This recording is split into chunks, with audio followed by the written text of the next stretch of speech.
প্রত্যেক সময় ভোটের আগে বিধানসভায় আমরা দেখেছি, লোকসভায় এবার কপাল ফেটে গেল, বিধানসভায় ভাঙা পা নিয়ে তিনি বলেছেন খেলা হবে, এবার তো কপাল ভেঙে গেল। এটা কি? এবার কপাল যেহেতু ফেটেছে, তাহলে বুঝতে হবে খেলা এবার ঘুরে যাবে। নমস্কার প্রিয় দর্শক, আমি সোমা, বেঙ্গলবীর থেকে বাংলার হৃদয় স্পন্দন। প্রিয় দর্শক, রাজ্যের অনেক মানুষের চোখের জল, নাকের জল যেন একাকার হয়ে গেল। বিশেষ করে যারা মমতা ব্যানার্জির ছত্রছায়ায় রয়েছেন তাদের কথা বলছি। তারা যেন দম নিতে পারছেন না, এতটাই তাদের কষ্ট হচ্ছে এই মমতা ব্যানার্জির কপাল ফেটে যাওয়ার জন্য। মমতা ব্যানার্জির রক্ত মাখা কপাল গোটা রাজ্যের মানুষ দেখেছে। প্রথমে দেখে তো আমার মনে হয় আমার মতো অনেকেই আতঙ্কিত হয়ে গেছেন। তারপর একের পর এক এই কপাল ফাটা নিয়ে নানা রকম খবর সোশ্যাল মিডিয়ায় ঘুরে বেড়াচ্ছে। প্রিয় দর্শক, কেউ বলেছে যে এ ঘর থেকে ও ঘরে যেতে তিনি পড়ে গেছেন, তবে ডাক্তারি রিপোর্ট যেটা দিয়েছে সেখানে লেখা আছে যে তাকে ধাক্কা দেওয়া হয়েছে, তাই তার কপাল ফেটে গেছে।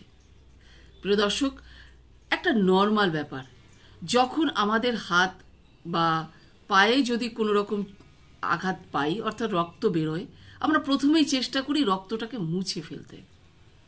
কিন্তু রক্ত মাখা কপাল, তার ছবি সোশ্যাল মিডিয়ায়। এর থেকে কি বোঝাতে চেয়েছে? প্রমাণ করতেই হবে যে তার কপালটা ফেটেছে? কি রাজ্যের মানুষ তাহলে তাকে বিশ্বাস করে না? এরকমটাই কি? আসলে কি সত্যি রাজ্যের মানুষ তাকে বিশ্বাস করে? প্রশ্ন কিন্তু এসেই যায়। এটা বোধহয় তিনিও বুঝে গেছেন, তাই তাকে ওই রক্ত মাখা কপালের ছবি দিতে হলো।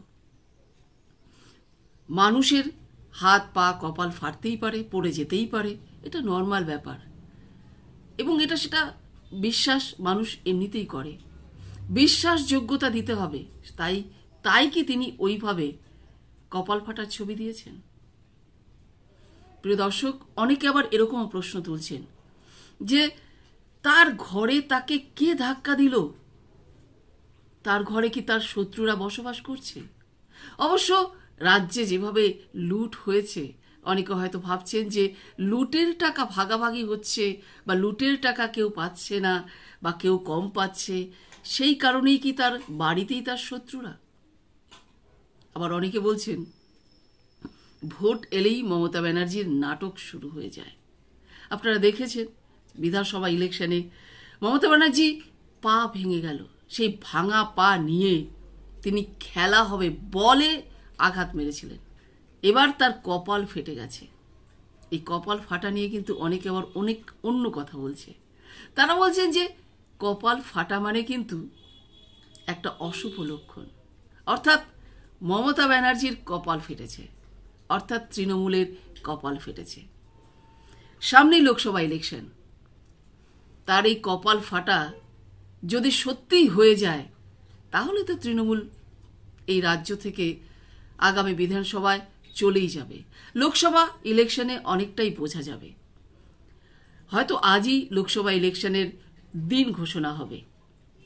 ঠিক ভোটের আগের মুহূর্তে মমতা ব্যানার্জির এই কাণ্ড কেউ বিশ্বাস করছে না, না বিরোধীরা না সাধারণ মানুষ। আমরা বিরোধীদের সঙ্গে কথা বলেছি, আমরা সিপিআইএম এর প্রাক্তন মন্ত্রী, বনমন্ত্রী অনন্ত রায়ের সঙ্গে কথা বলছি। তিনি তো বিষয়টিকে পুরো নাটক বলে উড়িয়ে দিলেন। শোনাবো আপনাদের তার বক্তব্য। চলুন স্যার, সোশ্যাল মিডিয়ায় মুখ্যমন্ত্রীর কপাল ফাটা রক্তমাখা ছবি প্রত্যেকেই দেখেছে, এবং মানে এই তার পড়ে যাওয়া নিয়ে নানা রকম প্রশ্ন উঠছে। কেউ বলছে তিনি পড়ে গেছেন এ ঘর থেকে ও ঘরে যাওয়ার সময়, আবার কেউ বলছে তাকে পেছন থেকে ধাক্কা দেওয়া হয়েছে। এটা অবশ্য ডাক্তারের রিপোর্টে লেখা আছে। তো এই বিষয়টাকে আপনারা কিভাবে দেখছেন? আর বিষয়টা হচ্ছে, যদি পড়ে গিয়ে থাকে, নিঃসন্দেহে আমরা বলবো যে এটা বাড়িতেই হোক বা রাস্তায় হোক, রাজ্যের মুখ্যমন্ত্রীর পক্ষে এটা হওয়া উচিত নয়। এবং তারপরে ওনার যে অতীত, যে ইতিহাস, একটা নির্বাচন আসে, নির্বাচনে একটা আবেগ তৈরি করার তার প্রচেষ্টা আমরা দেখলাম। আর এটা বাড়ির মধ্যে, কিন্তু যেটা দেখা গেল যে মাথা কপাল ফেটে গেল, রক্তপাত হচ্ছে, তাহলে বাড়ির লোকজনের দায়িত্ব কি ছিল? সে গামছা দিয়ে হোক, যে কোনো বাড়ির সুতির যে সব কাপড় দিয়ে হোক, সেই রক্তটাকে চেপে ধরা। আমরা এগুলো কিন্তু দেখলাম না, রক্ত একেবারে ঝরে চোখ, নাক, মুখ বেয়ে নিচের দিকে গড়িয়ে যাচ্ছে। এবং এটা বাড়িতে যদি ঘটে তাহলে বুঝতে হবে পরিবারের মধ্যেই তাদের আজকে বিশ্বাসযোগ্যতার ঘাটতি আছে। সেখানেও কি লুটের টাকা নিয়ে কোন রকম কোনো ঝামেলা হতেই পারে। এখন লুটের টাকা যেভাবে কালীঘাটকে নিয়ে গোটা রাজ্য জুড়ে নানা প্রশ্ন দেখা দিয়েছে, বিশেষ করে ভাইপো, আজকে যদি প্রধানমন্ত্রীর সঙ্গে রাজ্যের মুখ্যমন্ত্রী সেটিং না করত, তাহলে এই যে লিভস অ্যান্ড বাউন্স, তার যে টাকা নিয়ে এত আজকে কেচ্ছা, কালীঘাটের কাকু তার কণ্ঠস্বর, সেটাও আজকে ঠান্ডা ঘরে পড়ে আছে। এগুলো সত্য তো কোনোদিন চাপা থাকবে না, পাপ বাপকেও ছাড়ে না। এটা নিশ্চিতভাবে একদিন সত্য উদ্ঘাটিত হবে এবং তার থেকে সমস্ত রহস্য গোটা বাংলার মানুষ তারা জানতে পারবেন। কিন্তু সবই সময়ের অপেক্ষা। এবং কেন্দ্রে আজকে বিজেপি যেভাবে দেশ বিক্রি করবার ষড়যন্ত্র, শুধু আদানি আম্বানি তারা ফেলে ফুপে একেবারে টাকার পাহাড় তৈরি করছেন, দেশ বিক্রি হয়ে যাচ্ছে।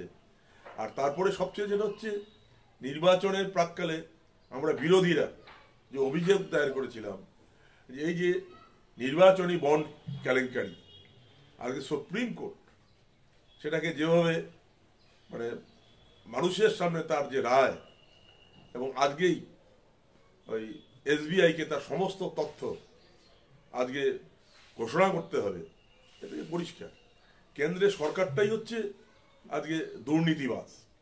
এবং সেকেন্ড পজিশনে আছে আমাদের রাজ্যের তৃণমূল কংগ্রেস দল। তাহলে এ টিম আর বি টিম আজকে লোকসভা নির্বাচনের আগে এটা আরো পরিষ্কার হয়েছে পশ্চিমবাংলার মানুষের কাছে। তৃণমূল থেকে যারা টিকিট পাচ্ছে না তারা বিজেপিতে গিয়ে টিকিট দিচ্ছে, আবার বিজেপির থেকে যারা টিকিট পাচ্ছে না তারা তৃণমূলে এসে টিকিট পাচ্ছে। মানেটা কি? যে তুমি যদি ওখানে না পাও আমরা আছি, আর তুমি যদি তৃণমূলে না পাও বিজেপি আছে। অর্থাৎ হয় আমরা জিতবো, নাহলে তোমরা যেত। কমিউনিস্টরা এখানে যেন মানুষের ভোটে তারা যেন নির্বাচিত হতে না পারে, তার এখানে একটা got up game Trinamool BJP উভয় মিলে খেলছে। এবং আমরা বাস্তব অভিজ্ঞতার মধ্যেও দেখতে পাচ্ছি। তো এটা সময়ের অপেক্ষা। মানুষ এবার মুখিয়ে আছে, মানুষ খেতে পাচ্ছে না, বেকারদের কোনো কর্মসংস্থানের ব্যবস্থা নেই। মোদির কোথায় আজকে শিল্প? কোথায় 15 লক্ষ করে টাকা, কালো টাকা উদ্ধার করে মানুষের অ্যাকাউন্টে জমা দেওয়ার যে প্রতিশ্রুতি, কোথায় গেল? আজকে 2 কোটি বেকারের চাকরি কোথায় গেল? মমতা ব্যানার্জি 2 লক্ষ বেকারের চাকরি কোথায় গেল? উল্টো আমরা দেখলাম চাকরি দেওয়ার নাম করে আজকে কোটি কোটি টাকা লুট করা হলো। চাকরি প্রার্থীরা, চাকরি যাদের যোগ্যতা ছিল তারা প্রায় বলা যায় মানে 1100 দিনেরও অধিক কাল তারা আজকে রাস্তায় আছে, কখনো ঝড়, কখনো বৃষ্টি, কখনো রৌদ্র। তাদের দিকে মমতা ব্যানার্জি সরকারের কোনো ভ্রুক্ষেপ নেই।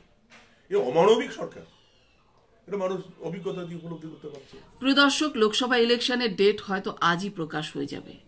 সিপিআইএম এর তরফে একরকম একটা লিস্ট প্রকাশ হয়েছে, তারা অপেক্ষা করছেন আরেকটা লিস্টও তারা প্রকাশ করবেন খুব শিগগির। এই লোকসভা ইলেকশনে সিপিআইএম এর তরফে আপনারা দেখবেন সমস্ত তরুণ তরুণীরা, শিক্ষিত যুবক যুবতীরা তারা এই লোকসভা ইলেকশনে দাঁড়িয়েছেন। এবার কিন্তু আর কেউ বলতে পারবেন না যে সাদা চুলে ভরা। সাদা চুল কিন্তু আর নেই, রয়েছে কালো কুচকুচি। সেই মাথাগুলো দেখবেন আপনারা। এবার নিশ্চয়ই সিপিআইএম ভালো ফল করবে, এমনটাই আশা করছেন সিপিআইএম এর তরফে। প্রিয় দর্শক, এ বিষয়ে অনন্ত রায় কি বললেন আপনাদেরকে শোনাবো। স্যার, বিজেপি, তৃণমূল এরা তো বেশ তড়িঘড়ির সঙ্গে তাদের লিস্ট বার করে দিয়েছে। আপনাদের লিস্ট বেরোতে এত দেরি হলো? আমাদের তো প্রথম দফার লিস্ট বের হয়ে গেছে। আজকে 3টার পর নির্বাচনের দিনক্ষণ ঘোষণা হবে। আমাদের সবই তৈরি আছে। আমরা এই অল্প সময়ের মধ্যে এগুলো আমরা ঘোষণা করতে পারি।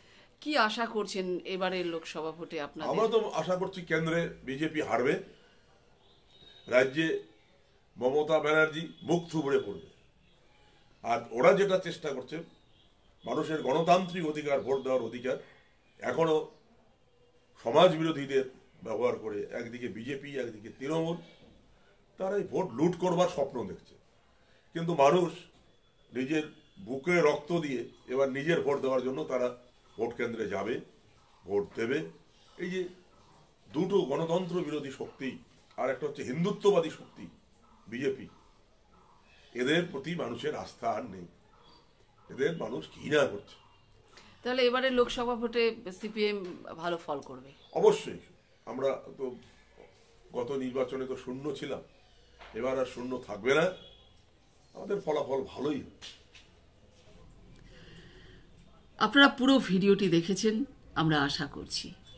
প্রিয় দর্শক, অবশ্যই আপনারা কমেন্ট করে জানাবেন, এই যে মমতা ব্যানার্জির কপাল ফেটে গেল, সিপিআইএম কি ভালো ফল করবে? কি মনে হয় আপনাদের? অবশ্যই কমেন্ট করে জানাবেন। আর ভিডিও অবশ্যই লাইক শেয়ার করবেন।